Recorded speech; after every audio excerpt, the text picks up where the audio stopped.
नमस्कार। बारामासा में आप लोगों का एक बार फिर से स्वागत है। ये फ्रेम में आपने देखा कैलाश मानसरोवर यात्रा द्वार।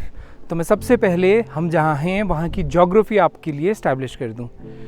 धारचूला से आगे, जिसको रंग समुदाय की पूरी जो भौगोलिक स्थापनाएं हैं, जो उनकी लोकेलिटीज़ हैं, उसमें मुख्यतः 3 वैलीज़ आती हैं। एक है दारमा वैली, एक है व्यास वैली और एक है चौंदास वैली। दारमा और व्यास के बीच बसी उसी चौंदास वैली में हम हैं और हम अभी हैं नारायण आश्रम में।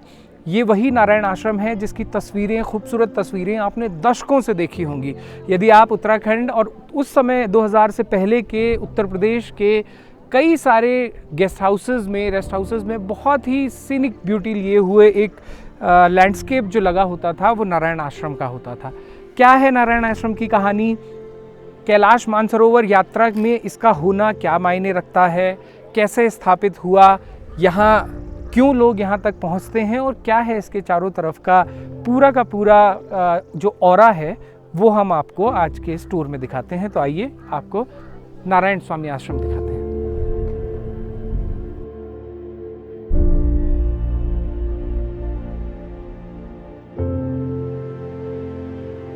पिथौरागढ़ जिले का ये वो सीमांत इलाका है जहाँ से कुछ ही आगे जाने पर 3 देशों की बाउंड्रीज लगती हैं। और जहाँ पर हम अभी हैं, यहाँ से भी 2 देश, मतलब भारत और नेपाल, तो यहीं से शुरू हो जाता है। कुछ आगे बढ़ेंगे तो तिब्बत, जो कि चाइना के अधिकार क्षेत्र में है, उसकी भी बाउंड्री यहाँ से लगती है। और कैलाश मानसरोवर की यात्रा यहीं से दशकों से हुआ करती थी। पिछले कुछ सालों से वो यात्रा बंद है, लेकिन यहीं से कैलाश मानसरोवर की यात्रा हुआ करती थी। और तब नारायण आश्रम एक बहुत अहम पड़ाव इस यात्रा का हुआ करता था।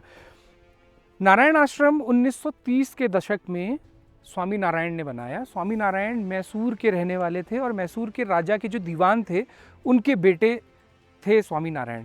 जब वो अपनी 20, 22, 25 साल के थे तो विश्व भ्रमण पर निकले। कई देशों की उन्होंने यात्राएं की और वहाँ से जब वो हरिद्वार के क्षेत्र में आए, उत्तरकाशी के क्षेत्र में आए, तो ये जिक्र मिलता है कि उत्तरकाशी में भागीरथी के किनारे ही उन्होंने ये तय किया, ये फैसला किया कि उनको अपने आप को पूरी तरह से सनातन के प्रचार प्रसार के लिए समर्पित कर देना है। उसके कुछ समय बाद 1930 के दशक में स्वामी नारायण स्वामी इस इलाके में आए, चौंदास वैली में आए, कैलाश मानसरोवर की यात्रा करने के दौरान ही। और उसी कैलाश मानसरोवर यात्रा के दौरान उनको ये इलाका इतना ज़्यादा उनको प्रभावित किया, इस इलाके ने, इसकी खूबसूरती ने, यहाँ के आध्यात्म ने, कि उन्होंने तय किया कि वो यहीं पर अपने एक आश्रम की स्थापना करेंगे। और तब गांव के लोगों ने कुशाल सिंह हयांकी, उनका नाम था, जो स्थानीय व्यक्ति थे, जिन्होंने सबसे पहले अपनी ज़मीन उनको दान की, जिस ज़मीन पर आज ये खूबसूरत आश्रम बना है।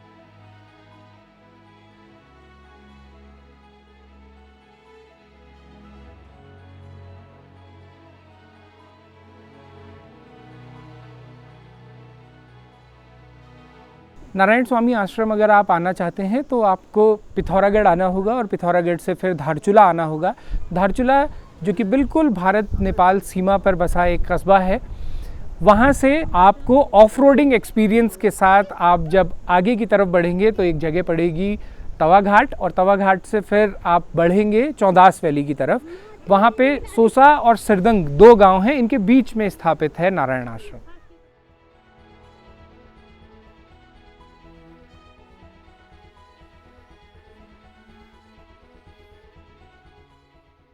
इस आश्रम का नाम पहले शारदा आश्रम हुआ करता था, क्योंकि यहाँ जो मुख्य मूर्ति है वो सरस्वती की एक मूर्ति है, जो कि अष्टधातु से बनी है।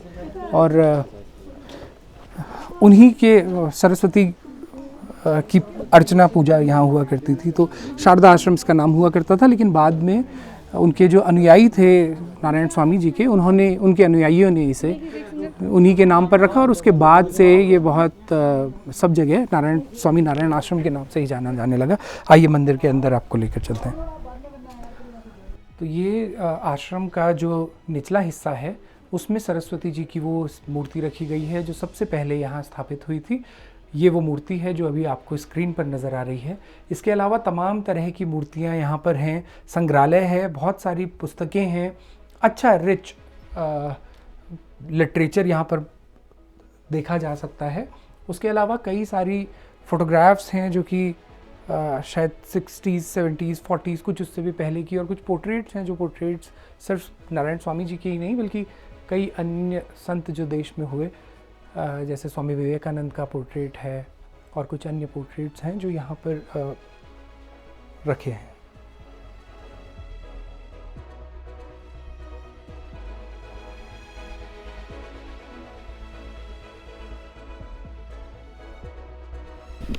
नीचे लाइब्रेरी में सरस्वती जी की जो मूर्ति है उसके बारे में हमने आपको बताया। उसके अलावा एक मूर्ति विष्णु जी की यहाँ पर है जो आप अब देखेंगे, और हमारे साथ में राणा जी हैं जो कि मैनेजर हैं, एडमिनिस्ट्रेटिव मैनेजर हैं ट्रस्ट के। उनसे आश्रम के बारे में कुछ और जानकारियाँ हम लोग मालूम करेंगे। आपका बहुत स्वागत है। ये थैंक यू नमस्कार जी।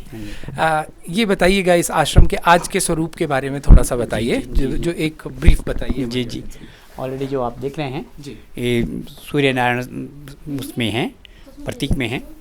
और जब भी ये बिल्डिंग का जब पैलेस कभी भी किसी भी सीजन में जब सूर्योदय होता है तो पहली रोशनी जो है विष्णु भगवान की मुंह पे पड़ती है। इस हिसाब से उसको तैयार किया गया है। ये जो सारे फोटोग्राफ्स हैं ये नारायण स्वामी जी के हैं। कर्नाटका मैसूर राजघराने से थे, स्वयं सिविल इंजीनियर थे। छोटी उम्र में ही घर छोड़ दिया और हरिद्वार ऋषिकेश चले गए और उत्तर काशी में तपोवन महाराज के पास अध्ययन किया। गुजरात चले गए और फिर 35 के दशक में कैलाश यात्रा के लिए आए तो देखा कि बूढ़िया जनजाति बहुल क्षेत्र है, स्कूल नहीं है, मेडिकल फैसिलिटी नहीं है। तो फिर उन्होंने यहाँ पे जो है पहले मंदिर का निर्माण कराया, स्कूलें बनवाई, लोगों को स्वास्थ्य सुविधा के लिए हॉस्पिटलों का निर्माण कराया। छोटी उम्र में उनका स्वास्थ्य खराब हो गया। 1955 में जाने की तैयारी करने लग गए। 1956 में चित्तरंजन दास हॉस्पिटल कलकत्ता में उनका शरीर शांत हो गया। गंगा सागर में जल समाधि दे दी गई और मुंबई पब्लिक ट्रस्ट 1950 के अंदर रजिस्टर्ड हो गया। चेरिटी कमीशन बड़ौदा इसका ऑडिट करता है। आज हम इस इलाके में गरीब बच्चों को पढ़ाते हैं, स्कॉलरशिप देते हैं, टाइम पे मेडिकल कैंप लगाते हैं, वेदांत ध्यान योगा पे यहाँ पे क्लासेज होती हैं। वर्तमान में जो है स्वामी तद्रूपानंद सरस्वती हैं, वो जो हैं ऑल वर्ल्ड में वेदांत उपनिषद में प्रवचन करते हैं। साइकोलॉजी के प्रोफेसर थे, चाइना एक्शन के टाइम पे आर्मी में थे। अच्छा। और 75 से वो यहाँ पे रहते हैं। और बस इस मूर्ति की विशेषता के बारे में भी आप जी ऑलरेडी कि ये कहाँ से बन के आई थी? ऑलरेडी ये सूर्य नारायण भगवान की प्रतीक है जी, और सूरत में ये बनी हुई है। अरविंद मफतलाल की बुआ शारदा बहन ने ये डोनेट की है और ये 1.25 मन सिल्वर से बनी हुई है। 1.25 मन? हाँ। अच्छा। वन पीस कास्टिंग, जैसे कोई आदमी इसको उठा नहीं सके इस हिसाब से वो बना गया था। अल्मोड़ा से ये यहाँ आकर के 40 के दशक में इसकी प्राण प्रतिष्ठा की गई है। और ये पूरा नीचे से जो आसन जिसमें वो हाँ हाथी हमको हाँ दिख रहा है, वहाँ हाँ, से लेकर मूर्ति तक एक ही पूरा वन पीस कास्टिंग है। हाँ, 4 कोने पे 4 हाथी हैं जी। और वो पूरा रथ है, पीछे से उसका वही है। इधर पे अखंड ज्योत जलती है। ये शालिग्राम पड़े हुए हैं, ये उन्हीं के ज़माने का श्रीमद् भागवत है जी। नारायण आश्रम की एक विशेषता ये भी है कि इस पूरी घाटी में हिंदुत्व के, हिंदू धर्म के, सनातन धर्म के जो फैलाव है, जो विस्तार है, उसमें भी नारायण आश्रम को एक महत्वपूर्ण पड़ाव माना जाता है। क्योंकि ये इलाका तिब्बत से इतना सटा हुआ था कि यहाँ पर सांस्कृतिक तौर से, धार्मिक तौर से तिब्बत का प्रभाव ज़्यादा था, बुद्धिज़्म का प्रभाव मिलता है। पहले बौन धर्म के बारे में हमने 12 मासा में डिटेल में प्रोग्राम किया है, उसका प्रभाव मिलता है। लेकिन सनातन से ये जो इस इलाके की 3 घाटियाँ हैं, दारमा, व्यास और चौदास, इन तीनों घाटियों में जो मेन स्ट्रीमिंग हुई है वो सबसे पहले चौदास की ही हुई है। और उसमें एक फैक्टर ये आश्रम भी है, क्योंकि जब ये आश्रम स्थापित हुआ तो जो लोग कैलाश मानसरोवर यात्रा के लिए आया करते थे उनके लिए ये एक बड़ा पड़ाव बना। यहाँ पर लगातार भजन कीर्तन होने लगे। स्वामी जी के बारे में ये कहा जाता है, नारायण स्वामी के बारे में, कि वो खुद मीरा को बहुत सुना करते थे। वैष्णव जन तो तेने कहिए, ये उनका सबसे प्रिय भजन हुआ करता था। और कुमाऊं मंडल विकास निगम के ने जो उनके बारे में लिखा है उसमें इसका जिक्र मिलता है। उसके बाद से आसपास के गाँव के जो लोग हैं वो क्योंकि उनके कांटेक्ट में आए, लगातार हर शाम यहाँ कीर्तन हुआ करते थे, यज्ञ हुआ करते थे, सन्यासी बाहर से आकर यहाँ रुका करते थे, ठहरा करते थे।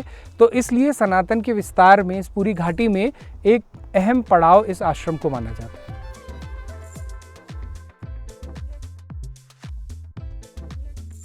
लगभग 3000 मीटर की ऊंचाई पर इस आश्रम को उस दौर में किस तरह से बनाया गया होगा, इसकी कल्पना कीजिए।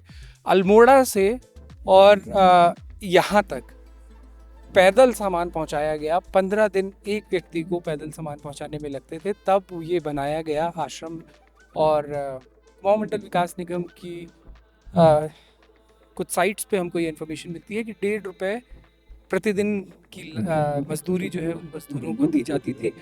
और अभी आप आर्किटेक्चरल डिटेल्स देखेंगे कि उड़द की दाल, पके हुए चावल और बाकी लाइमस्टोन वगैरह से जो ये किस तरह से कंस्ट्रक्ट किया गया है, और इतना मजबूत है कि 30 के दशक में संभवतः 35-36 में बनकर तैयार हुआ। और आज खूबसूरती ऐसी है, बिल्कुल ऐसा लगता है कि जैसे अभी अभी कोई नया कंस्ट्रक्शन किया गया हो।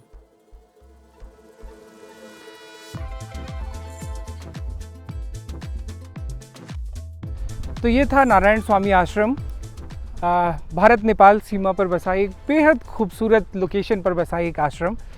यहाँ अगर आप आना चाहते हैं तो यहाँ कैसे पहुँचे ये हमने बता दिया। साथ ही अगर आप यहाँ रुकना चाहते हैं, ठहरना चाहते हैं, तो 400 से 500 या 600 रुपये में अलग अलग 3 श्रेणियाँ बनी हैं। उस पर यहाँ पर कमरे उपलब्ध हैं। 40 से 50 लोग आराम से एकोमोडेट हो सकते हैं। तो आप कभी भी आना चाहें तो यहाँ आकर जितने दिन आप चाहें उतने दिन रुक सकते हैं। और ये मैंने जो 400-500 रुपये बताया, इसमें तीनों टाइम का खाना भी आपका इंक्लूड होता है। और ये प्रोग्राम आपको कैसा लगा हम लोगों को कमेंट करके ज़रूर बताइएगा। एक चीज़ जो मैं मिस कर गया वो ये थी कि आज काफ़ी भीड़ भाड़ यहाँ है। अमूमन इतनी नहीं होती। वो भीड़ भाड़ इसलिए है क्योंकि कंडाली नाम का एक फ़ेस्टिवल, जो कि चौदास वैली का सबसे बड़ा फेस्टिवल होता है, 12 साल में एक बार मनाया जाता है, वो इन दिनों यहाँ चल रहा है। उसकी वजह से पूरी चौदास वैली में बहुत रौनक है। कंडाली फेस्टिवल क्या होता है वो बारामासा में विस्तार से देखिएगा और हमें कमेंट करके बताइएगा कि ये प्रोग्राम आपको कैसा लगा। जुड़े रहिएगा बारामासा।